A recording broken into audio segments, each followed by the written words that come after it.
Et j'aimerais terminer sur un point qui relève beaucoup plus des aspects culturels, sur lesquels les échanges doivent être prudents du moins. Sur l'aspect culturel, qui relève souvent de la foi et qui déclenche beaucoup de passion, chaque peuple doit se donner les moyens de respecter les autres peuples dans leurs croyances et leurs convictions.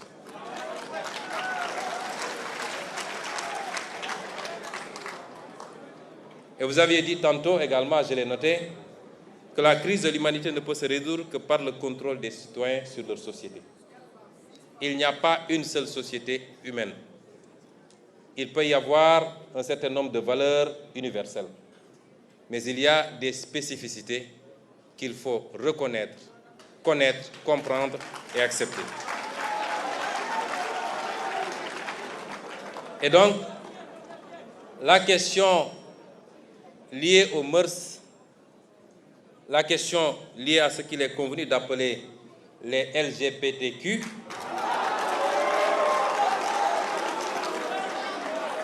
risque d'être le prochain casus belli entre le monde occidental et le reste du globe terrestre si elle continue à être posée de cette façon.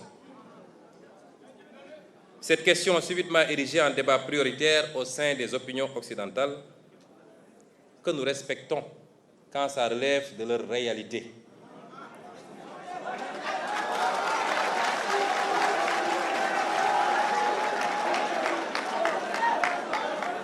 Et cette question corrélée à celle des nouveaux droits tels que ceux liés au genre cristallise énormément de passion et d'incompréhension tant elle met face à face des cultures, des civilisations et des systèmes politiques à la vision diamétralement opposée sur la question. D'aucuns même lient l'exacerbation de ce qui est perçu comme un sentiment anti-occidental dans beaucoup de parties du monde, non pas aux divergences politiques ou économiques, mais plus à une certaine propension de ce dernier à essayer d'imposer sa vision et ses pratiques sur des aspects qui relèvent de réalités sociales et sociologiques ancrées et donc du dogme et de la passion. Le Sénégal est un pays optionnellement et fondamentalement laïque, non pas dans le sens d'un État athée, mais plutôt d'un État équidistant et respectueux de tous les cultes, et d'une tolérance sociale, religieuse, ethnique et raciale universellement saluée et donnée en exemple. Rien ni personne ne remettra en cause ce modèle séculaire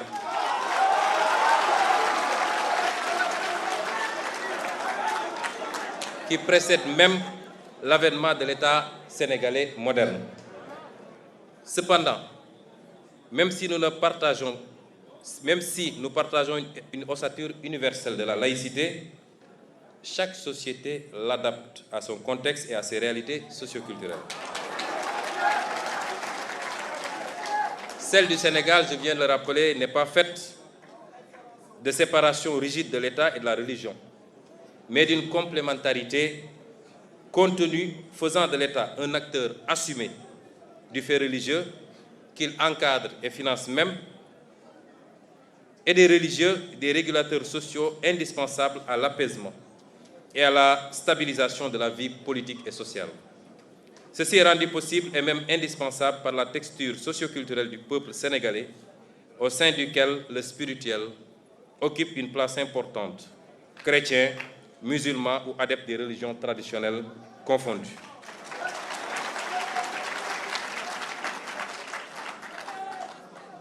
Président Mélenchon, c'est ce modèle qui explique en partie le statut exceptionnel du Sénégal et qui lui a permis de demeurer un îlot de stabilité, tout juste troublé par quelques revendications irrédentistes dans le Sud. Il est alors évident que les velléités extérieures de nous imposer, encore une fois, l'importation de modes de vie et de pensée contraires à nos valeurs risque de constituer un nouveau casus belli. La question du genre, par exemple, revient régulièrement dans les programmes de la majorité des institutions internationales et dans les rapports bilatéraux, même souvent comme une conditionnalité pour différents partenariats financiers. Nous pouvons noter aujourd'hui que la question des genres n'est pas nouvelle dans nos sociétés. Il ne faut pas penser que nos sociétés ne connaissaient pas ces questions. Elles les connaissaient, elles les géraient à leur façon. Elle ne l'est nulle part d'ailleurs et est presque consubstantielle à l'humanité. Elle ne peut être donc l'apanage de l'Occident. Chaque société, comme je le disais, a établi et perpétue librement ses mécanismes d'absorption des faits sociaux qu'il faut respecter dans la limite de l'humainement raisonnable. Par exemple, la France interdit la polygamie. Le polygame que je suis serait un hors-la-loi en France. Eh bien, si aujourd'hui, dans notre société, le phénomène dont je viens de parler n'est pas accepté, il est toléré. Et le plus grand danger que peuvent encourir les membres de ces communautés, c'est la propagande qu'on veut nous imposer. Parce que depuis l'aube des temps jusqu'à présent, les sociétés ont vécu avec ces phénomènes et il n'y a jamais eu de persécution, ni ici au Sénégal, ni nulle part en Afrique. Jamais eu de persécution contre ces communautés. Chaque peuple a connu ces phénomènes au point de lui trouver des concordances sémantiques. Ici au Sénégal, on dit góor jigéen. Ce n'est pas tombé du ciel, c'est parce que ça existe. Mais nous l'avons géré et nous continuerons de le gérer à notre façon et selon nos réalités socioculturelles. Et c'est pourquoi nous disons que sur ces considérations, nous appelons le monde occidental à faire preuve pour une fois de retenue, de respect, de réciprocité et de tolérance. J'entends souvent, quand il y a des problèmes en France, les officiels disent c'est à notre mode de vie qu'on s'est attaqué. Quand il y a des kamikazes qui posent des bombes, ce que nous dénonçons tous et tout le temps, le discours c'est que ces illuminés s'attaquent à notre mode de vie. Eh bien, nous aussi, nous avons un mode de vie.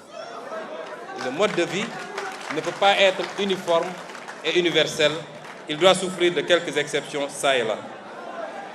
Et c'est pourquoi je conclurai par dire que sur ce phénomène particulièrement, le Sénégal et beaucoup de pays africains ne peuvent accepter une quelconque velléité de leur imposer la légalisation de ce phénomène. Pour conclure, je dirais que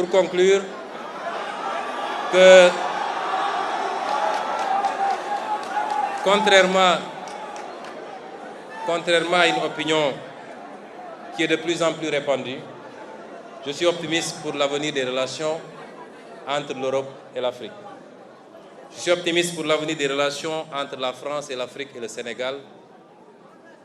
Mais pour que cela se fasse, nous souhaitons au peuple français et pour le peuple français que des voix comme celle de M. Jean-Luc Mélenchon soient entendues.